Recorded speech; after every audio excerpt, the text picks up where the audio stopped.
teachers. So obviously we've all had a really, really difficult year, and perhaps our practice has been pushed into new areas that we never thought possible with remote learning, etc. But now, as things are beginning to sort of settle a little bit, hopefully everyone's got all their samples are done and dusted.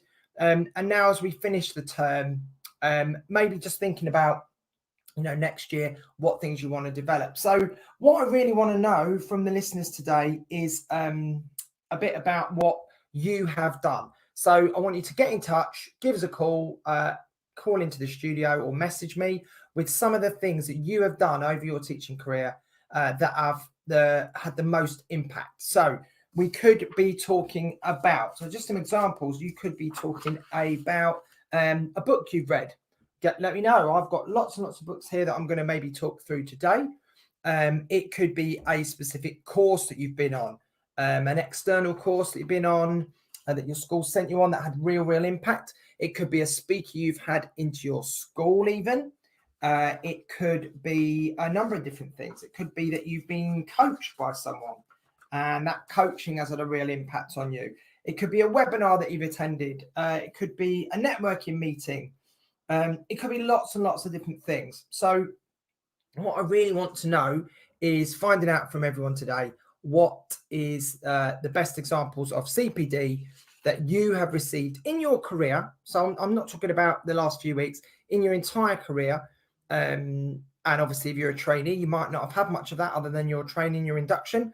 But what are the best things that you have received? So what I'm aiming to do today is kind of get a discussion going where we can, as a group, with all the listeners, etc., just basically share between us some tips. So I'll be chucking some stuff in there. I'll be talking about some courses that I've been on, some speakers that I've had into schools I've worked in, some of my favorite books that I've read over the last 12 months that have really had an impact in terms of changing practice. So what we're looking for is something that has had an impact where you've come out of that meeting or that talk or webinar or network, whatever it is you've been on, and maybe you finished a chapter in a book and you think, wow, that is really impactful. I'm going to use that tomorrow. Or it could be that it's changed your way of thinking. Certainly some of the things I've read this year really opened my mind to some pedagogical things that I hadn't really thought about before, and have made me think differently about the way students learn and the way that, I organise myself as a leader, as a coach, as a teacher, etc. So that is what we're looking at today. So please get in touch. We're looking for the most impactful CPD that you've received. Books, courses, networks, webinars, coaching, speakers, external speakers, internal speakers. And in relation to that, I am going to later on the call today, on the show, I'm going to be speaking to Shane Mann. And Shane Mann might not be a familiar name to many listeners, but he is actually the director of the Festival Education, which is obviously a mammoth event that happens every year around this time. And it's normally at Wellington College. And that is a fantastic, that is lots and lots of CPD over the course of 2 or 3 days. It is literally a festival.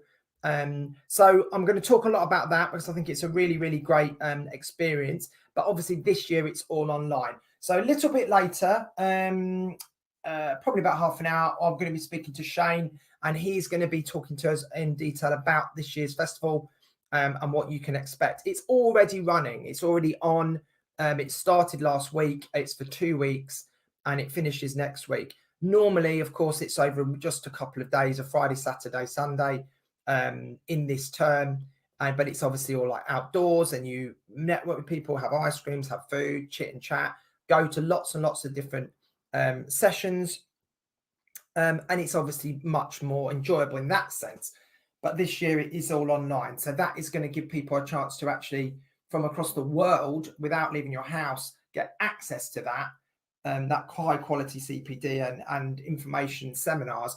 And also the great thing about it is you get the chance to listen after, which you wouldn't normally get if you were live. So that's what we're going to do. So I hope you've all had a really good week. Football fans out there, obviously, I apologise to any Scottish people listening. you've not had the most fun week, I'm afraid, but certainly English people and Welsh people who are listening in from the UK, we're obviously all excited about that. Although probably most English people like me are not really that excited because we know we're going to probably get knocked out by Germany. But Wales, good luck. You probably got a chance of getting further than us. If you are listening from around the world, I know we get listeners from all sorts of places on this show, from America, from Asia, from all over the world. If you are listening from another European country and you are supporting a different European team to England or Wales, please get in touch and let us know if you're still in the competition, what your thoughts are. So to business, everybody, just seeing a few people coming in the studio. So hi to Cole there. Hi to Psalm 23, Moxie. Welcome to those people who've joined us today. It's great to have you on the show. It is just after 4 o'clock, obviously on the drive home with me, Seb. So hopefully people are finishing up for the day. Maybe you're just at school, you've got you're listening in through your computer while you're finishing off bits for tomorrow. But yeah, please get in touch. Give us a call, give me a message. As I say, every single week, I've got a lovely Teachers Talk Radio mug, shiny new one sitting here, boxed up, ready to go out to anybody that wants to call in and give me your opinion. So that is mostly what we're going to focus on today, is the most impactful CPD you've had, because what I wanted to do was, if we can get a discussion going and we can talk about, what is the most impactful? Is reading a book for you better than going on a course? Is networking with other people more useful? Like a webinar, for example. There's lots of webinars out there at the moment. Teach Me, for example, I know is a one that I know about. Maybe you find you've got better CPD from coaching, and that's been a more one-to-one kind of CPD. Or maybe you've had a visitor that's come in. I remember we had Gary Wilson come into my school that I used to work in to talk about boys, engaging boys, and that was really great.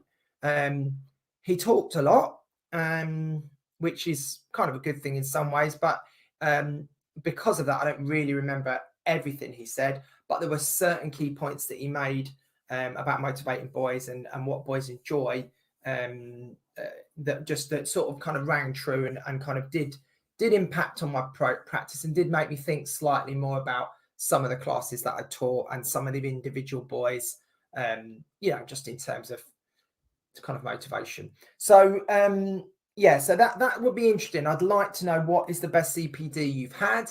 Welcome to Santi. Welcome to some other people coming in the studio. Let me know. Share through the message. You can just type a message on the chat box, or you can click call in and speak to me directly here live. Remember, this is not a recording. We are live on Teachers Talk Radio. And get in touch. Tell me about the best CPD you've had.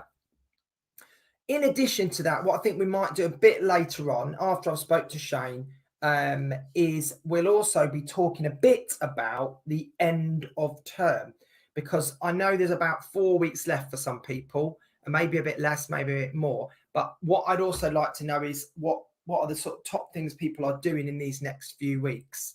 So please get in touch as well if you'd like to let me know what you're going to be up to. I know it kind of depends on your position, I suppose. If you're a trainee or an NQT, you might be just trying to get your room sorted. If you're lucky and you know where your room is next year and you've got a classroom to set up, so you could be doing tidying. I know this time of year there's a lot of skips being filled up with old boxes and papers and folders. As we move more digital, hopefully that will be less of an occurrence. Some people are concentrating on their curriculum, because obviously the Ofsted eye is always on us, like Sauron. So we have got that kind of vibe that a lot of people are working hard on getting their curriculums super, super tight with all their intent and all their expectations. Primary school, again, sorry, I always forget about primary school a little bit. Tell us how it differs for you. Are you doing the same as us? Are you doing displays, sorting things out? Are you focused on curriculum? Or are there other things at the end of term? Normally, I know a lot of primary schools do, for example, big productions, school productions with their year sixes. Obviously, that's possibly not happening at the moment. And let us know what you're doing at the end of term. Maybe you're preparing year 10s for life in year 11. I know one school I've been at this week, they're actually calling all the year 8s, year 9s and all the year 10s, year 11, and they're physically calling them that now just to get them, I guess, in the zone with feeling that they're already starting. A lot of people are teaching some of the GCSE content now to some of the year 9s. So let me know that we'll talk about that a bit later. I think we'll get into the nitty gritty of those ideas. But again, we don't have to follow the rules here. We can be chilled, guys. You can call in and cut in over me whenever you like. Okay, so just feel free, even if you want to call into Teacher Talk Radio today and not necessarily talk about the festival education or any CPD you've done.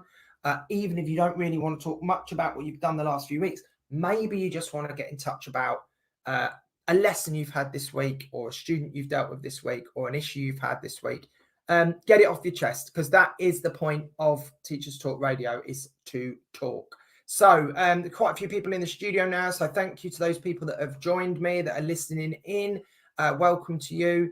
And obviously just keep spreading the word about Teacher Talk Radio. We are now way over 5,000 followers, so that is brilliant news. I seem to do an update every week on this, because I'm a bit obsessed with it. I seem to be following it a lot, but I love the fact that it was going up and up all the time. So in terms of CPD, tell me, what's been your best, what is the best thing you've received? Is it a course? Is it a book? This kind of came into my mind this week because I'm doing at the moment for the Chartered College of Teaching, I'm taking part in a certificate of evidence-informed practice personally. So I've been doing modules for that, which is all online. And we've had like forums and chats and videos to watch and loads of articles, research articles to read. And it really got me thinking about my own practice and how do I improve most from kind of reading, or do I improve most from working with others and or maybe having experts that come in and dump information or dump knowledge onto you? You know, what is the best way we can move forward? Because ultimately, I'm sure we've all done it. We've all been in fantastic courses, maybe for exam boards, where there's lots and lots of information overload. But really, do we go away and actually use any of it? Do we think about any of it? Or does it just sort of wash over us and all we do is think about what the lunch is going to be? I know certainly with Edexcel or with Pearson, they used to do some very, very nice lunches at the hotels. But really, should I just be remembering that? I probably should be remembering more than that. No disrespect to Edexcel and Pearson, the courses obviously were good, but I'm just trying to make the point about, you know, what is the best way of taking on new information? And also one of the big things is changing your practice. I know we can read books, we can do courses, but actually habit changing is very, very hard. And Ian, who's just entered the studio, bang on cue there. I know Ian has also ran some sessions before, actually at the Festival Education, which is a weird coincidence, about trying to change teachers' habits and how difficult that is. So quite funny that Ian came in there just as I was mentioning that. That was not planned. Welcome to Ian. So, so we're talking about CPD, the most impactful CPD that you've had or received, whether that is a book, a course, a webinar, maybe it's working with others, coaching, maybe it's going on a course or a weekend. Another one that I took part in a few years back was Contender Charlie, who are another great company. Again, I'm not getting paid for any of these plugs, by the way. I'm just trying to share the love for the things that I've done that have been good. And I want you to get in touch and tell me. So tell me what courses you recommend, what books you recommend, and what's been impactful. Anyway, Contender Charlie was really, really good. And that was a Saturday inset that a school that I used to work in did. And they use a Shakespeare play. So I think they've done 2 or 3, but the one we did was Henry V. And they used that play as a kind of vehicle to teach you about leadership qualities and personal qualities of, you know, being a good teacher or a good leader. And it's really clever because you do lots of different workshops through the day. There's quite a lot of input at the beginning that gives you the background to the Henry V in case you don't know it. But then I did think at that point, well, this is a bit irrelevant, but actually it works really, really well, because then what they do is workshops on the different aspects of the leadership that the characters use, the skills that they use, and then how it affects you. And it is really, really good. So if you look them up and you're thinking of booking in something that is a little bit different, a little bit unusual. It's really practical. It's really, really active. So a few people entering the studio there. Thanks for joining us. It's coming up to 4:15. So now we're getting into the meat of the show. We're starting to get a lot of people joining us, which is brilliant. So please get in touch. Louise has entered. Welcome. Sabu has entered. Ian. So Ian has said that he went to a visible learning course over 3 days, which was great, spread out over 2 terms. Each one effectively gave you homework to do in your school, then come back and reflect. And that is great. That is a really different way of doing it, isn't it? Rather than a one-off day that you just go, get a load of folders and come back and chuck them in your cupboard. That idea of going to different courses, I did something similar. I did an advanced pedagogy course where it was over a year, and it was 3 days looking at metacognition and other parts of, advanced pedagogy, I guess. And that was spread over 3 days. And we did the first one, and then we reflected, and then we went back to school, and then we did the second one. And I think those kind of courses are really, really excellent, because they force you to then go and apply it and come back out. So, yeah, so this is just my ideas. And thank you, Ian, for that. Let me know what has been the most impactful CPD. If you've been teaching over 3 or 4 years, you must have experienced quite a bit. If you've been teaching over 10 years, you've probably had loads and loads and loads. I remember applying for a job once, and I was sitting there, and it had a section on the application form about CPD that you courses. Now, you didn't have to have certificates, but it did say give dates. So I'm sitting there going, oh, I went on that course, and I went on that course, and I remember I did that course. And I'm sitting there, and I couldn't remember most of the dates or the titles, but when I started writing it down, I've been on courses with David Weston, so many different courses, Dylan William. Over the time I've been teaching, over sort of 15 years, there were so many of them. So I'm sure we've all been on them. Is it subject-specific courses? Are they more useful now, do you think? Maybe that's an area that people find more useful than generic ones. Is it a book you've read? Later in the show, if I get time, depending on how we do, I'm going to go over... I'm going to share with you guys a couple of my favourite teaching and learning pedagogy books that I've read over the last, really since COVID. I've been able to actually read a lot more than I would have done before. And I'm going to go through and share some ideas of some recommendations, not because I work for any publisher or I've got an author that is trying to tell me to push a book, but I will. And you do the same. Please use the chat function, share some ideas, your best book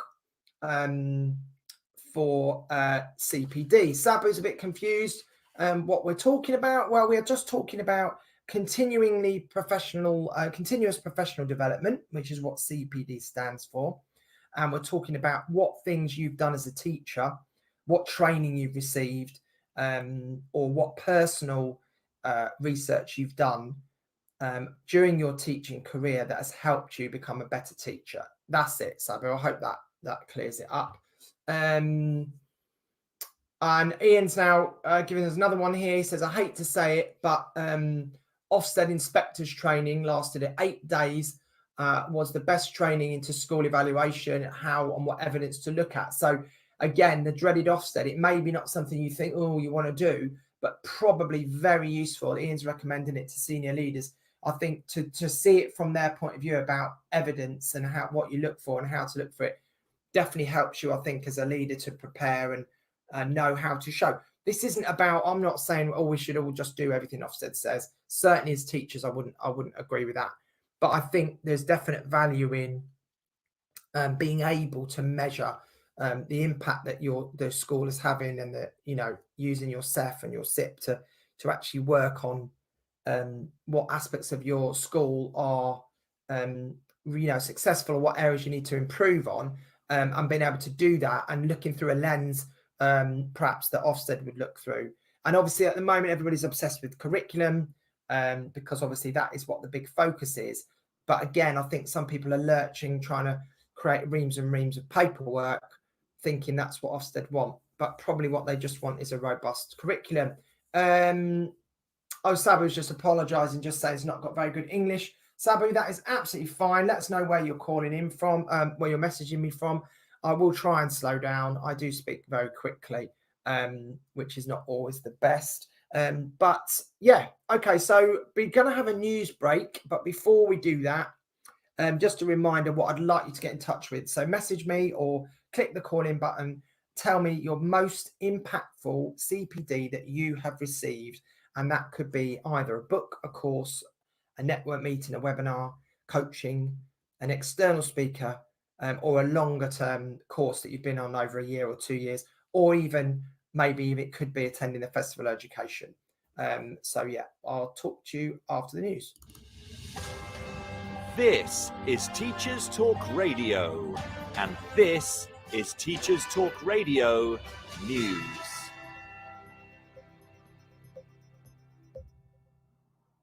This is your latest Teacher Talk Radio News with Gail Glenn.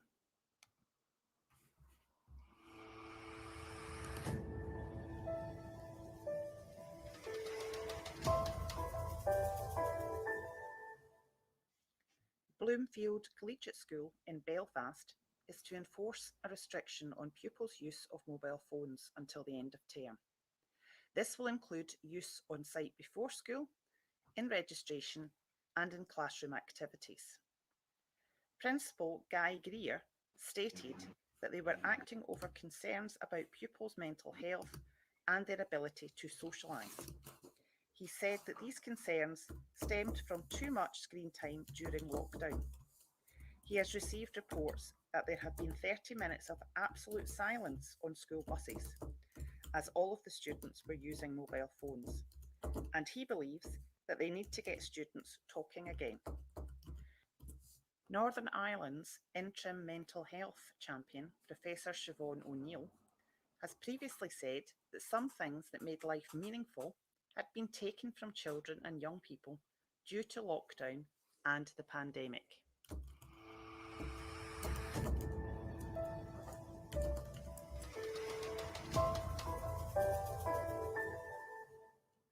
Research led by the University of Bristol has found that more than half of teachers in England are in favour of teaching children to take direct action against climate change.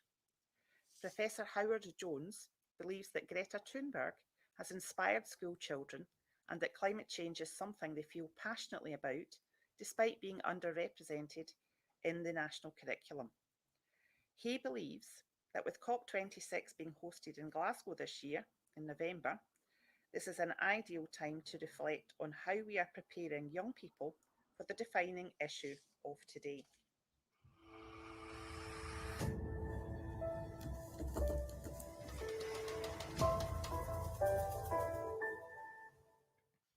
Professor Ken Muir, former Chief Executive of the General Teaching Council for Scotland, will lead the work towards a new organisation to replace the Scottish Qualifications Authority.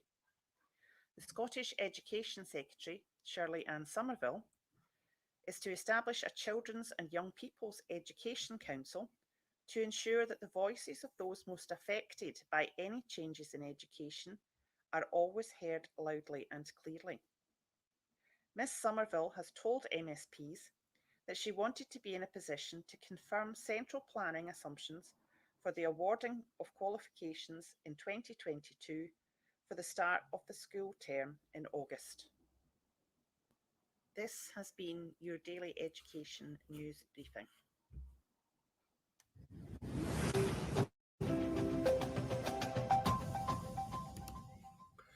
Okay, so that was the news from Gail there. Now, I should have Sabu has called in. Hello, Sabu.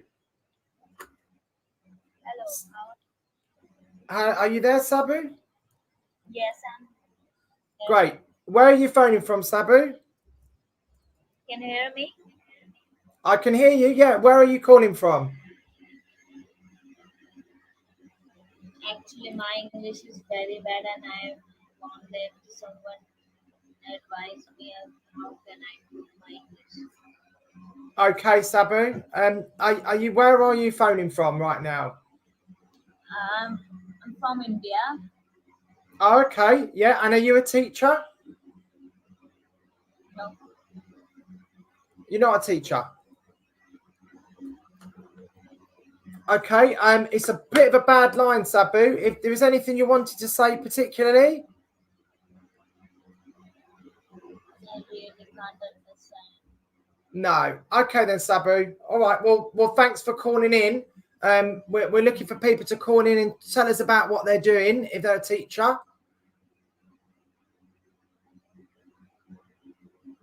So you can stay on the chat with us and keep in touch, Sabu. Okay. Thanks for calling in. Okay. Thank you. Thank you. Bye bye. Okay, that was Sabu there, getting involved, which is lovely. Saying hello to us from far away, so we always appreciate that. So thanks to Sabu there for getting in touch. Right, so yes, we had the news there. Some interesting points about mobile phones, and yeah. So where are we at? We're at CPD. So that's what we're looking for. Looking for people to give us a call, give us a message, and this is in relation to. Also, the fact that this week is, it has been the Festival of Education, which is an annual event. I think it's been running for possibly 10 years now, maybe a bit less. And it's normally in Wellington College. And this year they're doing it online. And so that is a fantastic opportunity for you to see lots and lots of massively famous authors and people like that. Pedagogy experts, professors, but it's also a chance to hear from normal teachers that are sharing their good practice. And there's lots of seminars and there's lots of different people from all sorts of walks of life and education. And this year it's all online. So you go to the Festival of Education website and they will tell you more about it. So what I managed to do this week was get in touch with Shane, who is Shane Mann, who is the festival director. So what I did was I said to Shane, "Oh, would he like to come on the show?" And he said he'd absolutely love to come on the show. I'm going to pause that because I've got Off the Grid coming in. Let's see what Off the Grid wants to say. Lots of callers today. Oh, can't join now. Never mind. Nearly got there. That was my mug. I had the mug, the Teachers Talk Radio mug. I was putting it into a parcel. I was sticking a stamp on it. And I was about to send it out to Off the Grid, who just called me and then disconnected. Oh, you got me so excited, Off the Grid. I thought you were going to be my second caller of the day after Sabu there. Yeah, get back in touch, Off the Grid, if you can. That'd be lovely to hear from you and what you've got to say. Anyway, whilst waiting, in case Off the Grid does call me back, we'll get back to the Festival of Education. So I spoke to Shane Mann. And I said, "Oh, can you come on the show via Twitter?" And he said, "Yes, of course he'd come on and obviously talk about it because some teachers don't even know about it. Some people, I only went for the first time about 4 years ago. It was the first time my head teacher offered me the chance to go there for the weekend and had a ticket to go bought by the school. Brilliant opportunity, but I'd never heard of it before. And I'm really glad I went. And I went every year after that because it was so good. But anyway, so I spoke to Shane and I said, "Oh, will you come on and tell us all about it?" And he said, "Yes." And then we had a slight problem when I told him that my show was 4 till 5:30, because Shane told me that he has to, that's when Amanda Spielman's talking. So clearly I am not important enough for the Festival of Education for them to be able to say to Amanda Spielman, "Sorry, we can't cover your speech because Seb Ventura's Teach Talk Radio show is going live." But obviously, I'm being a bit sarcastic. That was totally fair enough. I was like, "Yeah, okay, I can't really compete with Amanda Spielman." So what I ended up doing was I rang Shane at another point, and I did the interview exactly. I was going to do it, and I recorded it. So I'm going to just play that to you in a minute. But before I do that, Ian's just put in a message.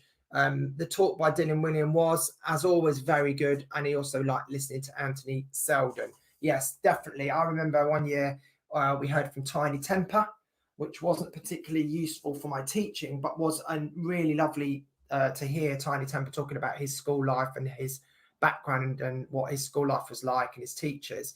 But I think, you know, more and more they're moving towards getting more kind of education-based people in, because I think there was probably they probably wanted to get more headliners. But anyway, I think we cover a bit of that in the interview, so I don't want to spoil that. So I'm going to hopefully now be able to play this interview now. I'm just getting it up here.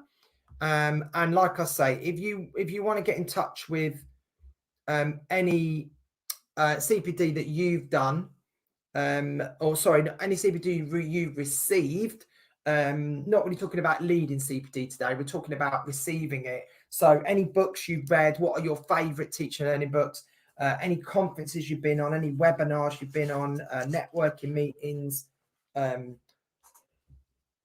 courses that you've done, coaching that you've received. Maybe you've had an external visitor, or you've had internal CPD led by maybe someone in your school who's a senior leader, or someone who's got an expertise in a certain area. It could be the Senko's done a session and you found it was really useful for you. Well, what I really, really want, guys, is to know from you what CPD has had the most impact. Because if we can get sharing and we can start saying, oh, you must read this book, or book this guy in or this girl in to this, person to come in to your school because they'll have an impact, then that's what we want. Because without being too cynical, there are certain people peddling certain things out there, and I feel like sometimes people are jumping on a bandwagon, to get into schools because there is money there. There is money. So I always think it should be that if someone's recommended someone, because you don't want to spend hundreds of pounds, sometimes thousands, to get someone in, and then you're like, well, that wasn't very useful. I mean, we had a session from Harold Roberts. He was absolutely brilliant, but we put 3 or 4 schools together because obviously, it's a brilliant guy, Harold Roberts. Not obviously super cheap, because fair enough, that's his job and that's his business. So we put a few schools together and we split the cost, and then it actually ended up being really, really productive. So I'm going to try and play this interview now. I'm playing it through a speaker. Hopefully this is going to work. And if it sounds awful or you can't hear it, then message me in the chat. But this should hopefully work. I can't hear anything. Okay. Right, okay, so welcome to Shane Mann. How are you today, Shane? I'm good, thank you very much, sir. Excellent. Okay, so Shane is joining us from the Festival of Education, which obviously is virtual this year. So unfortunately, we're not at Wellington College. We're both in our respective schools and houses. But Shane's with us today to talk a bit about the festival, what's happening this year with it being slightly different, and tell us a bit more about how you can get involved as a teacher and receive some great CPD. So Shane, give us a bit of background. How long have you worked on the festival for? Sure. Well, the festival was launched by Sir Anthony Selden and Wellington College way back in 2010. And in 2019, we celebrated the 10th Festival of Education, which was the last physical Festival of Education that we were able to hold pre-COVID, the COVID years, COVID times. And it was a really, exciting festival. And I got involved with the Festival of Education from around 2015. And my involvement started really as a result of the media partnership that Schools Week and FE Week had with the Festival of Education. So I've got a sort of dual role. I'm also the publisher of Schools Week and FE Week. So I was getting to see firsthand sort of the incredible setup that Wellington College were able to provide to the education community via the Festival of Education. And that partnership grew, and my organisation, LSEC, the overall overarching company, basically took on a licence to operate and run the Festival of Education with Wellington College, and we've now been doing that for 6 years. Fantastic. Yeah, I mean, I just certainly went to the festival myself. I can't remember the exact year, probably about maybe 2016, I think, but I've been every year since then, because it was such a brilliant experience. And it's like a bit like a music festival, and the fact you've got all the different people, and you can just go to different places and you can choose your schedule and drop in and drop out. Is such a brilliant event. So how has it grown in that time, Shane, since you've been involved? Has it got bigger and bigger, or how's it evolved? I think the original festival way back in the day, I think sort of kicked off with sort of 200-300 people, and it grew steadily into sort of a couple of thousand across a couple of days. And one of the things I was very conscious of at the time, when I took on the role of a festival director, is that there was a real skew towards private school attendance at the festival. There wasn't a great deal of state school engagement. And whilst the agenda was really exciting, it wasn't really broad. And you know, there's quite a focus on, I guess, some of the sort of the celebrity wow factor, the sort of the headliners for the festival, which is great from sort of, you know, a marketing perspective. And some of those celebrities, you know, undoubtedly brought some real interesting insight. You know, I remember Tiny Temper being at the festival. I remember Jodie Marsh being at the festival talking about body image and myths, you know, real great insights, but not necessarily what, you know, head teachers and MAT CEOs are sitting there thinking. No. But they were good. They were good. I mean, Tiny Temper, he was great. I agree, talking about his school life and where, you know, how he's found school. But you are right, I think, in the sense that they were big kind of eye-catching names. But I think really what people probably want now, teachers want, is eye-catching names in terms of, you know, people who, you know, doing the good research or the published books that are coming out. That's probably what people, man, that's my opinion. Absolutely. And also just some, you know, a classroom teacher that's got something interesting to share with the education community. So we sort of had a strategy, a sort of rethink around what we could do with the festival, and working with then the second Master of Wellington College, Robin Dyer, Carl Hendrick, and Robin McPherson, who's now left Wellington College and is now a master of a school up in Scotland. We sort of, I guess, we broadened the scope of the content for the festival. Yeah. And for the first time, we allowed public applications for content. So sort of 10% of the content was still commissioned by the festival. So some of our sort of headliners, so people like, you know, Amanda Spielman, Chief Rockwell, you've got the Secretary of State, all of those sort of people, and some headliners such as, you know, Carla and Rory Bremner and David Baddiel, all of those sorts of people, we would still commission. But we wanted to open the door to the education community, both in the UK and internationally. And there were certain people that didn't think that would work and we wouldn't get many applications. And we had about, I think this first year, we had about 100 slots available and we had about 400 applications. But it's an absolute task to go through. I was going to say, yeah, that was my next question, because I know a colleague of mine, he spoke at the festival a couple of years back. I think it was 2 or 3 years ago, and we were so pleased that he got that slot, because he was just not in a state school, an assistant head teacher, a teacher in charge of teaching and learning. But it was just, we just thought, oh, no way would ever get that gig, you know, sort of thing. And it was a really good opportunity for him to do that. But I was going to ask you, obviously the numbers of applicants, has that grown as well over the last few years? Yeah, it continued to grow each year, and you know, it's not a fun job having to email several hundred people saying they've been unsuccessful, and it always amazes me actually sometimes the attitude you get back from some people, without this understanding that, you know, you are getting sort of 500 applications for 100-200 slots, so it's tough. And I'll be honest with you, we got it wrong in the early days. You know, that first year, I remember it just became, you know, we found that we were accepting a lot of people that we knew from social media. So those people that we were following, you know, they were part of our tribe or whatever you want to call them. So they were familiar, you know, there was a great lineup, but it lent in a certain direction. Yeah, of course.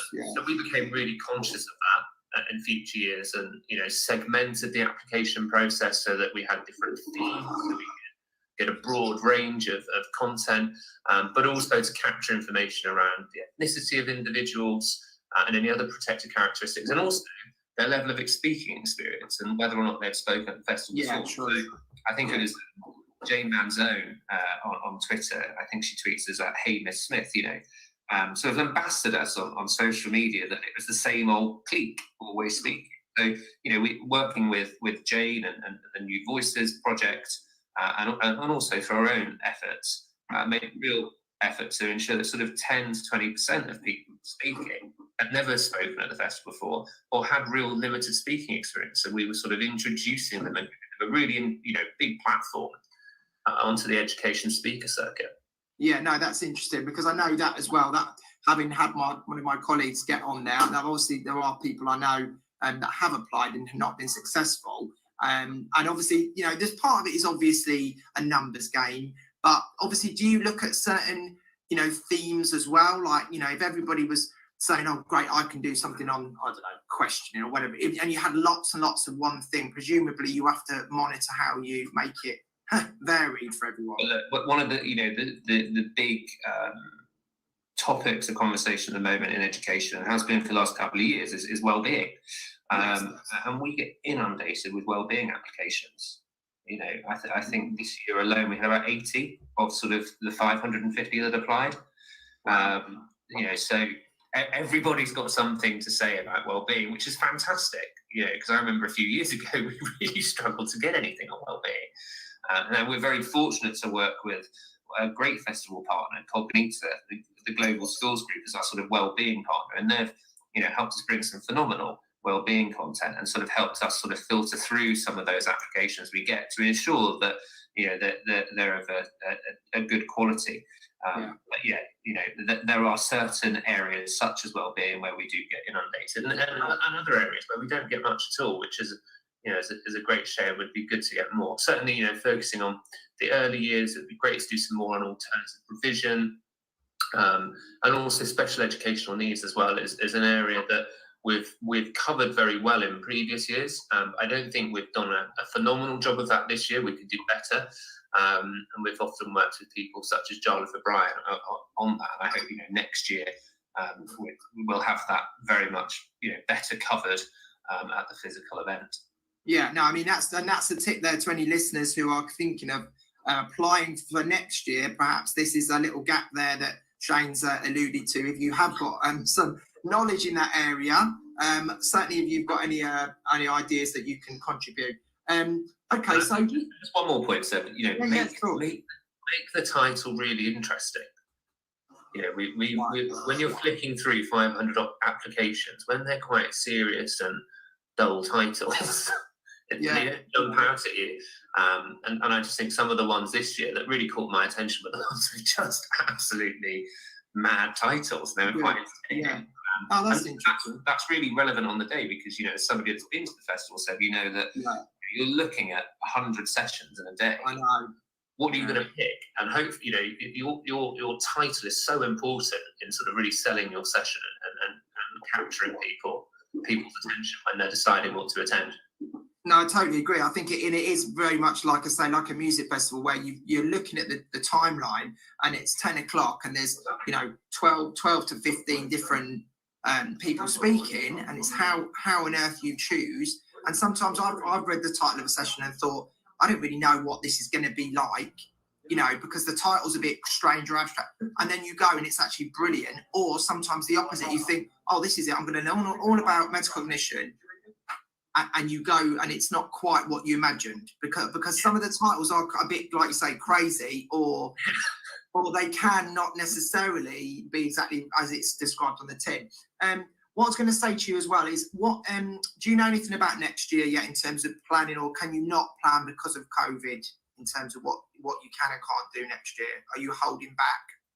Yeah, I mean, the last couple of years have been rather challenging. Last year's festival for 2020, we cancelled, and we made the decision as well that at the time it was such a challenging period for the education community that we felt it wouldn't be right to hold a festival. We didn't feel that, you know, many of our speakers would have the time to give, and teachers that would have attended virtually wouldn't have the time to join us virtually.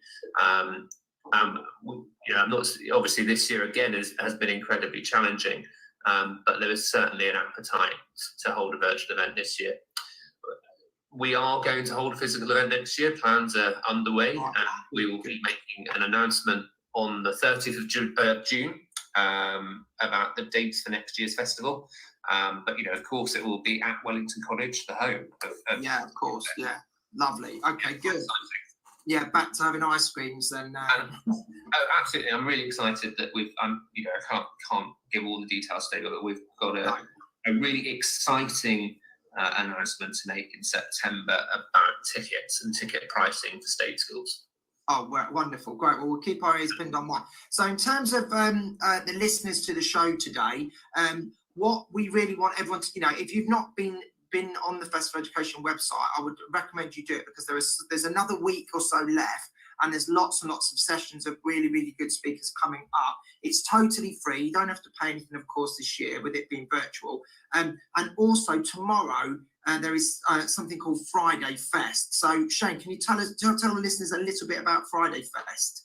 Yeah, so when we came up with the idea of a 2-week virtual festival, our initial sort of project plan was to have one keynote per day, and then we wanted to do a Friday Fest using an online virtual platform that would bring sort of several thousand teachers together. We're using a virtual platform called Hopin, and would kind of bring that sort of zest of the festival, that choice of subjects to go and watch in a virtual setting. So that's the sort of the Friday Fest in a nutshell, really. It's sort of, I think we've got 102 CPD sessions to select from during tomorrow's Friday Fest, and we've got just over 3,000 teachers joining us. And the Hopin platform we're using is fab because it allows, obviously, you can engage with the content and watch the speaker present, but you can also network with fellow attendees via, video call function. So it works a bit like FaceTime all on the platform. So it's quite fun that you can randomly hook up via video call with somebody you've never met before, or colleagues and friends that you haven't seen for the last 18 months. Yeah, that's brilliant. And what's also worth noting, so, is that, we've had a phenomenal lineup. We've got over 40 keynote sessions taking place across the 2 weeks. We're sort of halfway through the festival now, but all of our keynotes that have already taken place are all available still to watch, and will be for the next year via the Festival of Education YouTube account. So if you've missed anybody, we had earlier this week, we had Dylan William and Daniel Willingham provide, huge set piece keynote sessions. And they're two names we've been trying to get at the festival for 10 years, and we finally got them virtually. They're well worth the watch. So do head over to the YouTube channel to watch those. And also, all the content from the Friday Fest are recorded. I think earlier today we've released all of the recordings from our first Friday Fest, which took place on the 18th of June. And late next week we'll release all of the recordings from tomorrow's Friday Fest. So look out for those. Definitely. I mean, I think that's what I would say as well, just as we finish up, that even though it's not obviously the same, and we would much rather have not had this whole pandemic, obviously, but I think the plus side of it is what you're talking about there, the fact that, people across the whole world and the country, if you have missed that, like I remember just going on the website today and just seeing some things, oh damn, I missed that one, I forgot that one was at the time. The actual fact of being able to keep going back, watching it again, rewatching it, the access to all that CPD just there is, I think, a massive, massive pro this year of doing it in this way. Don't you? Yes, and it poses a huge challenge as to what we do. Of course, yeah.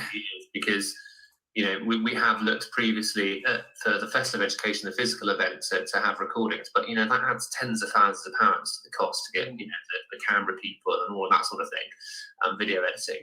And we try to make the festival as affordable as possible. I know there's always a bit of a critique that the headline rate for a ticket, I think, is about £150 for 2 days, but the average ticket sells for about £21 for the festival, because of all the group booking discounts we give and the promotions. Yeah, of course, yeah. It's a really cost-effective way of CPD. So, but I'm really conscious of what we can do in terms of next year, making it a sort of a hybrid type event. But it's challenging that, isn't it? Because it isn't the same. It isn't the same. When it is actually really there, then like you say, doing this now is easier, isn't it? If they're there doing it on a webcam anyway, it's not a big deal to record it. But I think it's also like just to say thanks to our core partners that had the faith in our plan earlier this year when we'd come up with this mad plan to offer it for free across 2 weeks. But there's still a significant cost to doing this online. Absolutely, yeah. Figures, and people like Pearson, BBC, Teach First, Cognita, Bloomsbury Publishing, and Wellington College have all stuck their hands in their pockets and backed and to help ensure that we can offer it for free. So huge thanks to them for their support this year. No, I totally agree. I think that has to be said, because I think it is fantastic that it can not only still run it in this scenario, but also the fact that you have made it accessible by making it free. And to go back to the costing again, I think I've been lucky that schools I've worked in have paid for it for me to go as part of my own CPD. But really, when I looked at the cost of the ticket over the 2 days, And then I think the amount of workshops that I went to back over those 2 days, you think, actually, that's not really, it's very cost effective because you're in one place. And like you say, the networking part of it that you get, meeting other people, which is invaluable as well. So, as I say, the average actual ticket price is about 20 odd quid. Yeah. It's cheap for most, but we are conscious as well that school budgets are tight, and there is a cost of your travel and potential accommodation at school. So, all I will say is look out for an announcement we'll be making in September. Fantastic. I wonder whether the only barrier maybe for some people would be that getting out of school, if you like, being able to have the cover and, being released. I think that maybe, I don't know, maybe some listeners can get in touch today and on the show and tell me maybe that is the reason they've not been able to go in the past, because it's not necessarily a financial one, more of a time one. But yeah, absolutely, there is that. But we also do have schools that call CPD days, inset days. Wow. Send their whole teaching community. It's that's great. Yeah, that's a great day out, isn't it? That's good. Yeah. Well, it's so different. That's one of the bits I love. You can go and see some content that's so broad and varied, and then you can go and enjoy some of the festival food, and that can be a halloumi burger or a Thai green curry or whatever, and then you can go and listen to some music and sit whilst sitting on a hay bale. I mean, yeah, I don't know. You can't say very much, can you? I think the last thing I would say is the fact how bespoke it is, because you do have such a wide range of different speakers and different backgrounds and different I think the fact that you can make it so bespoke. And then what I like doing when I go with a group of people is, we go to different sessions specifically, and then we come back and then go, right, let's share, which is another way of doing it. Or you all go to the same one and then you chat about what you thought after. There's so many different ways of doing it. It just reminds me in 2019 where we had a few of the schools that were sending their large cohorts of their team to the festival. We were having to arrange spaces inside the school, other classrooms, where all of those colleagues could meet together, so they could basically decide what they were all going to go to, and then ensure that they were, they weren't all going to the same sessions, that they were covering it. It's like a military operation. It was very impressive. We had that with 6 of us, so God knows how they managed to do it with all those people. I don't know. Brilliant. All right. Well, listen. Thanks so much, Shane, for spending a bit of time. I know you've obviously got lots to do. Keep the festival going. Good luck for the rest of the next week. And to all the listeners out there, make sure if you haven't already checked the website, Festival of Education, do it. And then obviously we'll be looking out for that announcement for next year's, fingers crossed, real event again. Okay. Take care, Seb. All the best. Cheers, Shane. Bye now. Bye. Okay, so that was Shane Mann there from the Festival of Education. I hope that all sounded okay, being played through my speaker there. So welcome. We've had lots of people join the studio during that interview. So welcome to Gaza, to Rhiannon, to Louise, to Ricardo, loads and loads of people that have joined in the studio listening in. I hope you enjoyed that interview. I think it was really useful to hear a bit about the background and the planning that goes into it, plus some tips for if you have been unsuccessful in applying to be a speaker there. There was a few tips there from Shane as to how to get yourself in, which is understandable. That they want them to be different and catchy, and they don't just want loads and loads of the same stuff. So yeah, that's really, really good. I had a few kind of missed calls on the studio during that. So anybody who wants to call in, please do. It was a bit tricky there because we had an interview going on. But if you do want to call in and tell us anything about CPD that you have been on in the last few years, books that you've read, courses you've attended, webinars, coaching or internal, external speakers, please let me know. I really want to share the love today amongst all the listeners on Teachers Talk Radio. And again, if you're listening to this on the Podbean as a download or through Spotify afterwards, then again, what we're hoping is that people on here will be putting in the chat or phoning up with their best books, best CPD, best courses. Ian's already given us a couple. And as I say, myself, I'm at the moment taking part in a certificate in evidence-informed practice, which is great. But that's obviously a 3-month course. But I want to know, what are the best things you've had? What people are out there offering support to schools that we should book in. If you're a head teacher, who should we get in?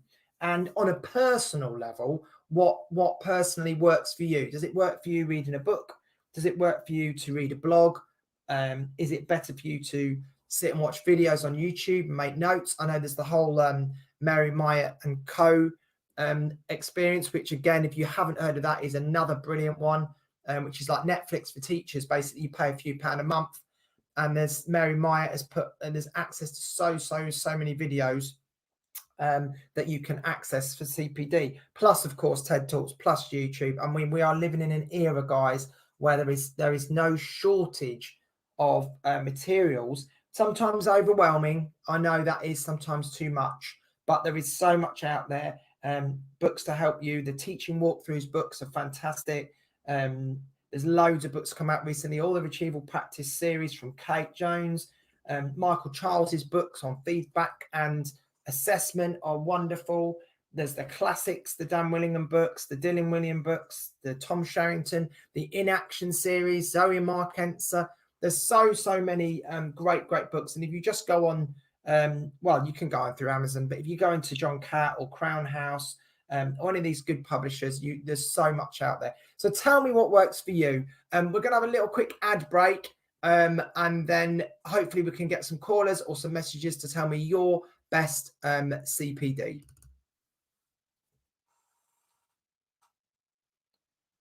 After the ad break, which is just loading. Introducing Amanda Davey. Amanda is one of the first specialist teacher assessors for dyscalculia in the UK and offers dyscalculia tutoring and bespoke training for schools. With 26 years of teaching and tutoring experience in the UK, Amanda offers specialist online tuition focused on building confidence and developing skills. Amanda also offers online and face-to-face training on dyscalculia for educators, informing practitioners as to how to identify children that may have dyscalculia and how to support them in class. Find out more about Amanda and what she can offer you at www.amanda-davey-dyscalculia.co.uk.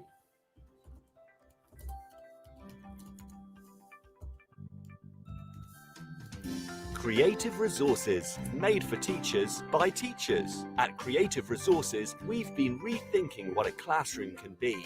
We've created a huge range of more than 2,500 original and exciting resources that span across more than 15 different subject areas. Whether you're looking for primary or secondary level resources, careers options, PSHE, arts or humanities, Creative Resources have the resources for you.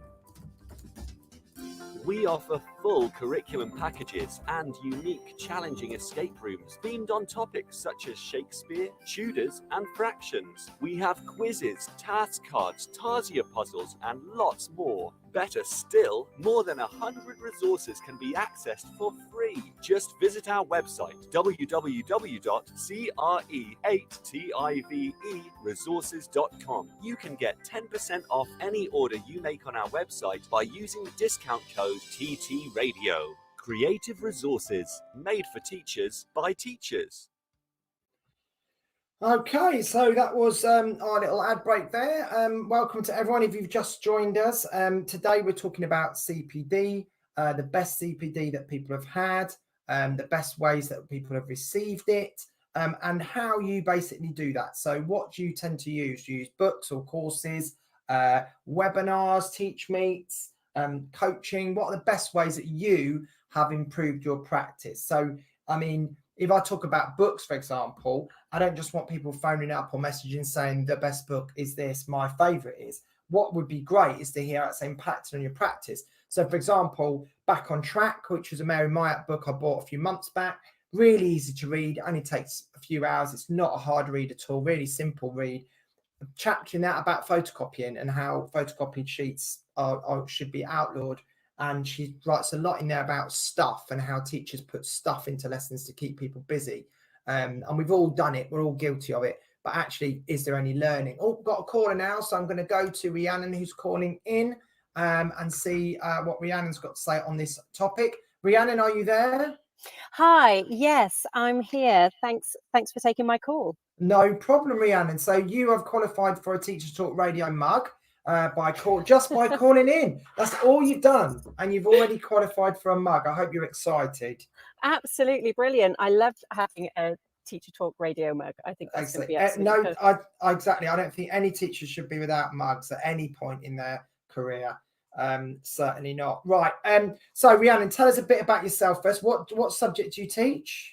Okay, right. So I'm a maths specialist. I started off in primary, but actually I think I'm secondary through and through now, because it's what I've been doing for the past 17 years. Oh, wow. Yeah. So you made the jump. You did one and then jumped to the other one. I did. Yeah. I made that jump during my training. I did a 4-year degree specializing in primary early years maths, and by the end of year 3 I converted to secondary. Fantastic. And you've not looked back by the sounds of it. And so are you I'm just looking at your Twitter profile from earlier on. Are you your school improvement lead? Is that correct? Yes, so I work for the Greenshaw Learning Trust, and I don't have a home school anymore, a single school that I'm based in. I'm a school improvement lead. My subject is maths, and it means I get to work across our family of schools. I'm sort of the outward facing person, to be able to help support the department, share best practice, see what's going on, and just for heads of departments and subject leads to have another math specialist to speak to, because sometimes when you're leading a subject on your own within a school, it can be difficult to have those conversations. Yeah, oh, of course, yeah. So I've heard a lot about the Greenshaw Trust. I don't know why, whether it's because of COVID, but it seems to have come out a lot more. Is that something that you would agree with? But or maybe it's just me, but I've certainly heard more and more about the Greenshaw Trust this year. Yeah, well, I think it's a case of we share everything that we do and that we've got really, really openly. We don't profess to be experts in everything and do the best with everything that we do all the time. Far from, we are always learning. That's our podcast series. GLT is always learning. But what we do, we share very openly, because we think that it's so important to see what others are doing and to help others out as well. So during lockdown, we created online lessons and we shared those on our website. We've been working with the We Are in Beta team, with the GLT school improvement community, and my colleague and I started the GLT book club as well. So a number of those books and those authors that you've mentioned have been guests for us on our series already this year. So yeah, I mean, it's good, isn't it? I think some people seem to think there's like, I get this feeling that it's like, people think there's like a closed shop or it's like a little, fan club. But I don't think that. I'm just one person that's been, on Twitter over the last year, like everyone in lockdown. And there are just common things that books that keep coming, you keep coming hearing about. And then when you buy them, they are fantastic. So I don't think it's that much of a shock, is it, to have, a few common ones that people are talking about? Absolutely not. And I think one of the things about books as well is having that opportunity to discuss them with other people. Yeah. So, it can be, if you're reading a book for the first time, it can be a really heavy read, just trying to get used to it, just trying to get your head around the new language and have somebody else to bounce around ideas from. And I mean, we are so fortunate. We get the authors who actually come along as guests to our sessions. So we have they'll introduce their book, and then it's just an open forum, really. I think we're communicating with Doug Lamov at the moment for his session on Tuesday, and he says, okay, so I just need to be boiling the pot in the room then to spark those conversations, and then they'll ask questions to the author and share reflections, and sometimes it's a little bit of an opportunity for them to pose individual scenarios that they're grappling with at present, that the author and the expert in the room. I think that's sometimes one of the challenges with in-school CPD is you don't always have the expert in the room who's able to deliver it. You have somebody who's doing an absolutely cracking job. But when you get to hear Kate Jones talk about retrieval practice, it's going to be a different experience. So no, I agree. No, I totally agree. And I think also from doing this radio show, I've been really blessed that I've had Kate and I've had Michael Charles and various people that have come on And you know, and I just couldn't believe that they were happy. And obviously cynical people would say, oh, they're promoting their book, but I don't think they really need to. But it's great because they then get to, like you say, talk about it, discuss it, and also pose more questions to teachers that are out there, because it's a constantly evolving thing, isn't it? Yeah, absolutely. And I know we're there talking about their books, but we share, we don't expect we don't expect members who come along to have read the whole book, because we know how precious time is. So we only have a focus of a few pages. We share those pages with our members. You don't have to be inside Greenshaw, by the way, to join. We have international members. We're open to anybody, and we share the pages that are the focus. Yeah. They don't have to buy it. So the authors are coming along to discuss what it is they've done. And I think Mary Myatt said it's such an opportunity, because when she said, when you write a book, you're doing it in a silo, in isolation and on your own. Yeah. And actually getting the opportunity to talk to people, practitioners who have read it and are using it and are grappling with ideas, she said, it's a real compliment. And I think so, yeah. And I think also for you to be able to say to them, or for teachers to be able to say, well, I tried that, didn't quite work for me, but I've adapted it. Or, you know, I think a lot of like in the teaching walkthroughs, they talk a lot about, you know, the adapt process of, you know, you shouldn't just take this and think, oh, this is the only way of doing it. You need to make it work for your context, don't you, your subject? Yeah, and I think being able to talk to the experts about this, and we also have discussions in the room as well with people around us, and there are things being shared in the chat all the time, and you're just able to bounce ideas around and become a problem you suddenly find that you have a solution to, and realize that it's not so binary. There is no best approach for anything. We're just always persevering to do the best that we can and be as research informed as possible. And I noticed you mentioned as well earlier, you're doing the certificate in evidence informed practice as well. That's right, yeah. So you're doing it, aren't you? You started at the same time as me, I think. So we're both Rhiannon and myself are on that course. And how are you finding it so far? Well, I must admit, so I'm a math specialist. It's been a long time since I've done any sort of writing, academic wise. And, you know, a number of my colleagues are doing masters, or they write blogs, and I'm more nervous about it. I'm a little bit apprehensive. I don't feel as confident.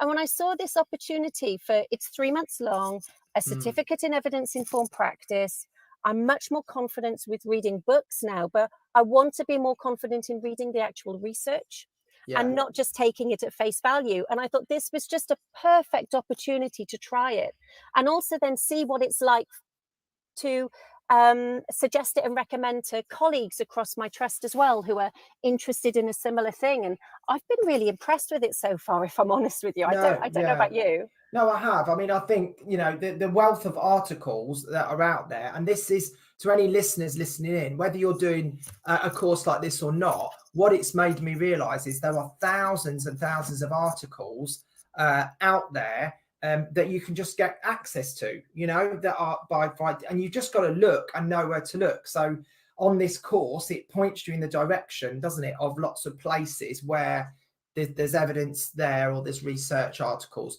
And you don't necessarily have to have a book because it's just one article, but it's blown me away, the amount of studies that are out there, and the amount of research that you can access, basically. Yeah, and the way they've already put the reading lists together, that's it's clever, so incredibly helpful. And starting off as well with that challenging aspect of how can we extract the best bits from research without potentially being, I suppose, seduced into the fads, or just reading it at face value and then not really digging into what's going on there a little bit more, because they talk a lot about bias, don't they? And I'm already feeling more confident, and that's just in my dealings with it so far. I haven't put pen to paper yet, or fingers onto keys to start writing. I haven't either. I mean, I must say to everyone listening, we only have to write, I think it's 1,500 words or something like that. It's not a huge amount, but it is that thing of when you've been teaching for a while and you've not, you know, I haven't done a master's or anything like that either. And it's a long time since I've written any sort of essay or academic work. So yeah, I'm a little bit nervous about how it's all going to come together. But again, it's just another example of and this is run by the Chartered College of Teaching. This is just another example what in CPD there is out there that people can do. And I think the Greenshaw thing, I think you're right. I think due to the lockdown, and I know, see, I've just seen Tom on the messaging there saying, he said me too. I think that was into my comment about hearing more about the trust, is because the Greenshaw, they put loads of stuff out there, didn't they, for resources for people to use, and there was no sense of, you know, monetizing it or, you know, keeping it to themselves, was there? Yeah, no, absolutely not. I mean, you don't even need to log into the website. There's no passwords needed, nothing at No. all. It's removing as many barriers as possible for students, teachers, anybody who's interested.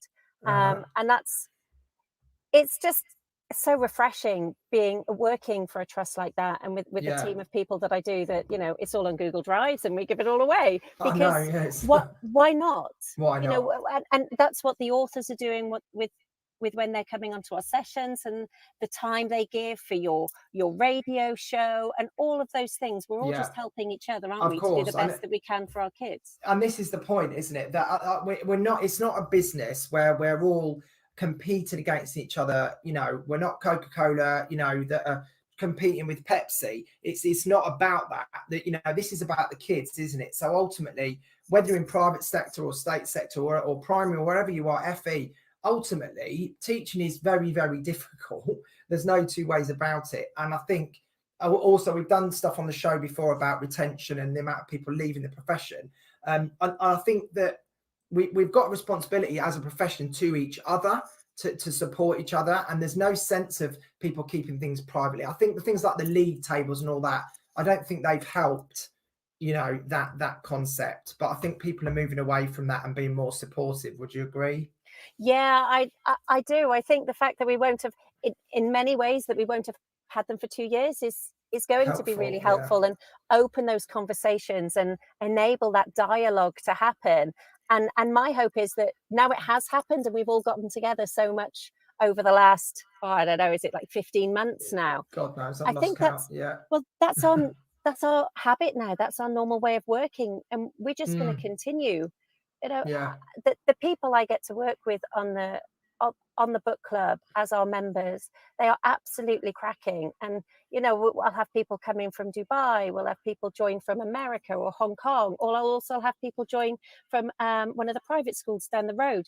It doesn't matter, because we're all just interested professionals in the room. And I think that's one of the helpful things. You know, Mary Myatt was the one who helped us to become braver than we are, because we were worried about sharing our videos. Dave Tushingham and I were, and she said, don't worry about it, people are used to it now. It doesn't matter if it's not perfect. No, done exactly. is better than perfect. And I think we're all more forgiving and appreciative now than maybe we might have been a bit more picky and fault finding before. I agree. And I think also, like with the radio show, I don't know. I mean, Tom Rogers, who set it up, you know, this is another thing that probably has come about because I was able to join because, you know, we're in this period of having more time perhaps than we would have had, you know, and we're looking at our screens a bit more, or, you know, being a bit more in touch with the sort of online world of education. And you've got the Google Classroom and obviously and all of that stuff. But, you know, I agree with you. I hope these things now stay, and that it's a cultural shift that we've done, that now, even let's touch wood that Corona all goes away, that as a profession, we're much more happy to be transparent and share and work together. Yeah, and I think it's also nice that because things are virtual, when we log on to a live session with a chartered college with our certificate of evidence-informed practice, we recognise names across the room because we've linked up on Twitter, or in the book club, or on something else, or on a Zoom call somewhere. And I know I haven't met people in person, but I know with so many people that I've met virtually, if I ever do get to meet them in person, it'll be as friends. I know, it's very strange because we've got 30, 40 hosts on Teacher Talk Radio, for example, and Tom and Mal, the executive team, and I've not physically met any of them. And we were actually supposed to have a party together coming up, but we've had to postpone it because of obviously the restrictions. But it's very, very weird to work with all these people and like speak to yourself. I mean, I saw your name on Twitter because you've got a very unusual name. A nice name, but Rhiannon Rainbow, it kind of sticks in your mind. And then I saw you on the certificate thing, and then I thought, oh, I've seen that on Twitter. So it is really strange to have all these people that we've actually physically not met, but brilliant at the same time. Brilliant. Yeah, and we're all sharing stuff with each other all the time because it's all virtual and electronic now. You know, I'm able Yes. to come onto here and have a conversation with you from my car I know, it's because mad, isn't it? it doesn't Yeah. matter where I am. No, I know. Do you think that do you think, I've had this conversation with people before, and I'd be interested to hear what my listeners think as well. Do you think that we were a bit behind as a profession in terms of this stuff, and it's kind of booted us up the bum a bit to be a bit more savvy with the, you know, with the Zoom calls and all the rest of it? Or do you think that was naturally going to happen anyway? I think this has definitely sped up the process. Yeah. Some were more forward than others. I think that also we felt that you had to physically be in the room together for a meeting to matter. Yeah. And for purposeful discussion to take place. And now we know that you don't have to be. Yes, it is nice to meet face to face, but you don't. It isn't always efficient to drive 4.5 hours each way in order to No. hold that meeting. No, it's And not. I'm a parent I've got 3 children. I've never presented at a conference before because it's a significant amount of time away from my family for me to Yes. do that. Yeah. I've presented at conferences during Yeah. lockdown, which is something that beforehand was just such a No. significant challenge for me. So Mary Myatt's idea of Netflix for teachers Yes, yes, it's means great. that I can do it around my own workflow. Of course, I think the thing is there. In some ways, I think in certain meetings or certain situations that are better face to face still, you know, and you know, obviously, Yes. personal situations, or you know, if you're doing some sort of practical training or whatever. But I agree. I still think this has made us realise that actually, you know, do I really need to drive halfway across the country, which is bad for the environment? You know, more money, staying at hotels, being away from your family, like you say, all of that for a couple of hours of a conference or something. It's just not necessary. No. I don't think. Yeah, and it's just so. For example, what will just be ending now is Peter Mattock, who was one of our authors. He's an author of a book, Visible Maths. He's just been running a cross-trust CPD session for my maths staff virtually, because it means that I can have my staff from anywhere in any school across the country, and he hasn't had to travel in order to be able to do it. Yes. Face to face is ideal, Yeah. but actually for this, it would be such a significant logistical scenario to get everybody together at the same time. It wouldn't happen. Yeah, they could just log in after school. Yeah, and like you say, again, it's that thing of it doesn't have to be perfect, because if you're going to get impact from it, if it's going to really help people's practice or help the students in your school, then it's worth it. If you think, all right, okay, it's from a camera, it's not exactly the same. And again, like you said about resources, I think there's also an environmental thing to this. You know, the fact of, you know, years and years of being a teacher and having folders and folders of paper and paper. You know, there's just no need for it. You know, everything can just be on a Google Doc, shared around, you know, and people can look at it and, you know, do what they want with it without having to post stuff or, you know, constantly print. You know what I mean? Absolutely. And look at the difference things like Google Docs has made, that we're all able to collaborate on the same document. Oh, I know that. I still find that magic when people. I know it's really bad, but there's the deputy head at my old school was trying to get us to do this years ago, and he kept saying we need to put it on a Google Doc. And we were like, no, we're not doing that. And the first time we did it, and somebody was typing at the same time on my screen, it freaked me out, and it's still, I find it a bit magical. That somebody can be typing on the same document. I just think it's brilliant. But that's me. So just finally, Rhiannon, before I let you go, thanks for calling in, by the way. And you must make sure you get a mug. So all you need to do is go onto the Teacher Talk Radio website after this call. And if you go on, there's a little mailing list there. If you put your name on that and you say that you were on the drive home with Seb Ventura, and that you like a mug, and they'll post it out. We just had to do that to get, you know, around the GDPR data business, because I can't be taking your address obviously live.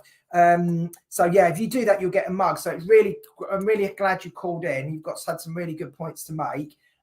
Just finally, about the GLT Book Club, do you want to just tell us a bit about that, in terms of if people are listening thinking it sounds good, and they're thinking, oh, they're not part of Greenshaw? What is that open to everyone? Is it that? Oh, it is absolutely open to everybody. So my Twitter handle is Noni, that's NONI_rainbow. And if you go to my pinned tweet, it has all the podcast links at the moment, and it has one to be able to just fill in a quick Google form. There you go. There's another way that we're using the systems at the moment. Fill in a quick Google form, and then I'll add you to the list. And it is open to anybody. It doesn't matter what phase, what subject, if you're a private tutor, if you're an author, anything at all. Anybody who is interested in joining can come along.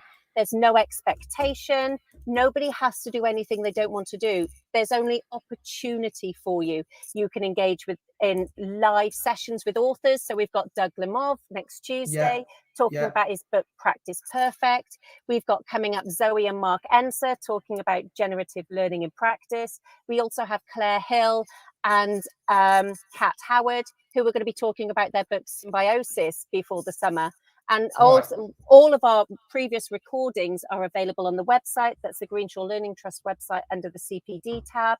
And it's hashtag GLT Book Club. And it gives you the links to the recordings for all of the previous sessions, session support links, the chat.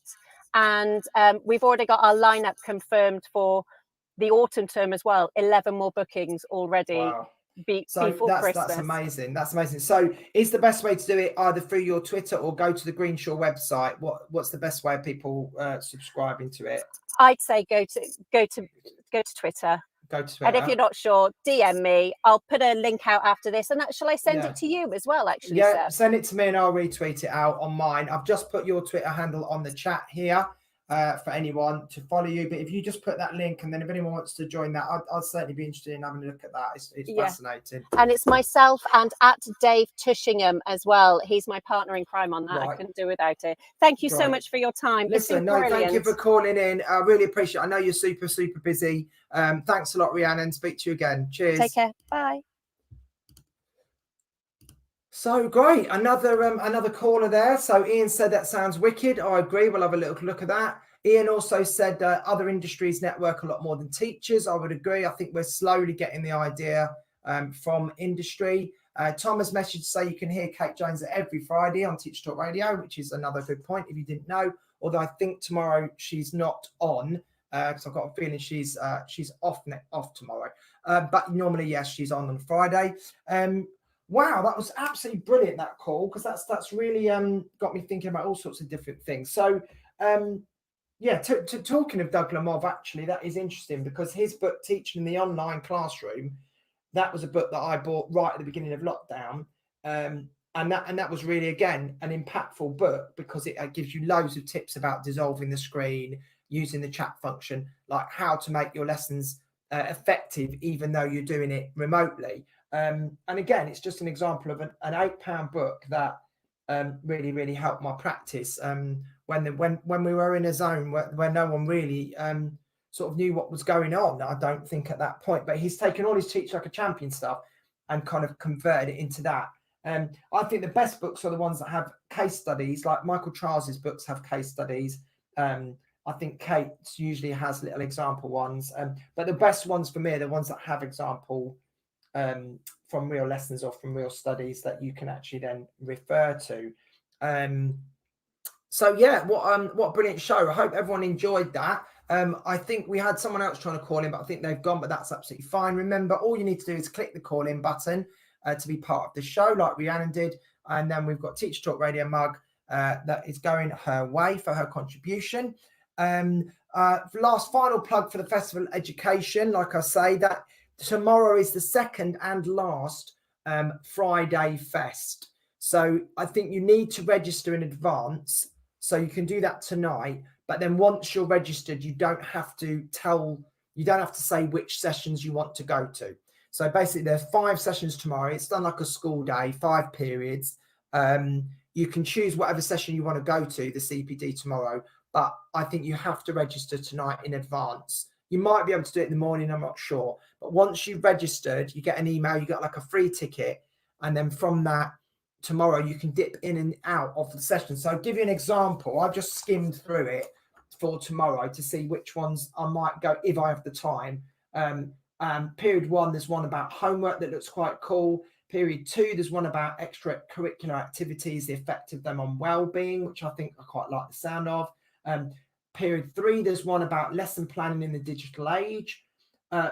Lesson 4, Tom Sherrington's doing one on cognitive science and the impact on teaching. And then period 5, there's one about school values and cultures, and how when you interview staff that affects your decision process. So that's just 5 examples. And there's loads. There's about, I think there's 70 or 80 different sessions you can choose from tomorrow. I just picked ones that I thought looked quite interesting to me.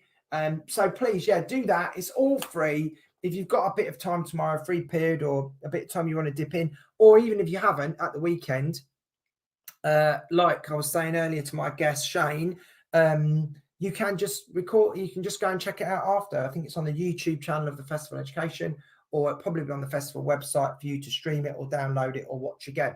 And as Rhiannon said, this is the digital world we live in. So now we're able to do all these great things. If you've got a computer or a laptop or even a phone these days, you can get access to these things, these resources. You can swap them with other people. You can network. And that is, again, what Teacher Talk Radio is all about. So today we've got 2 more shows after me. Genevieve's got the normal show tonight, and there is a show just before me. I've just forgotten off the top of my head who that is, but there is another show after me. Apologies, whoever that is. I'm sure someone will be in touch in a moment and tell me, but there is another show shortly after me, the Twilight Show, and then obviously there is Genevieve on the Late Show tonight. So that's about it for today. I hope you've enjoyed talking about CPD. Remember, it's a continual professional development.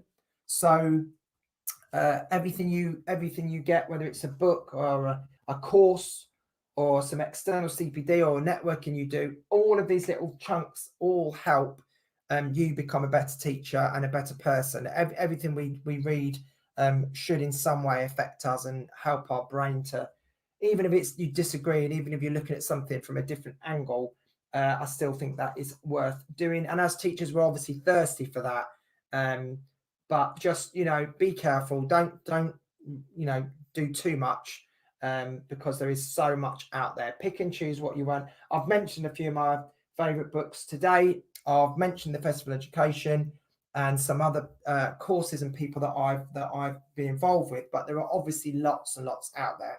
So please keep in touch on the Twitter at Tripitaka74 or at Teachers Talk Radio, and keep messaging us, keep in touch. We'd love to have you here on the show with us, and I will see you basically at the same time next Thursday for the drive home with me, Seb.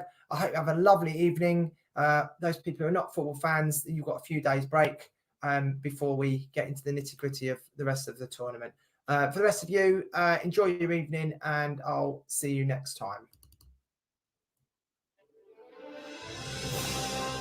You've been listening to Teachers Talk Radio. Tune in live and listen back at ttradio.org. We look forward to hearing from you next time on Teachers Talk Radio.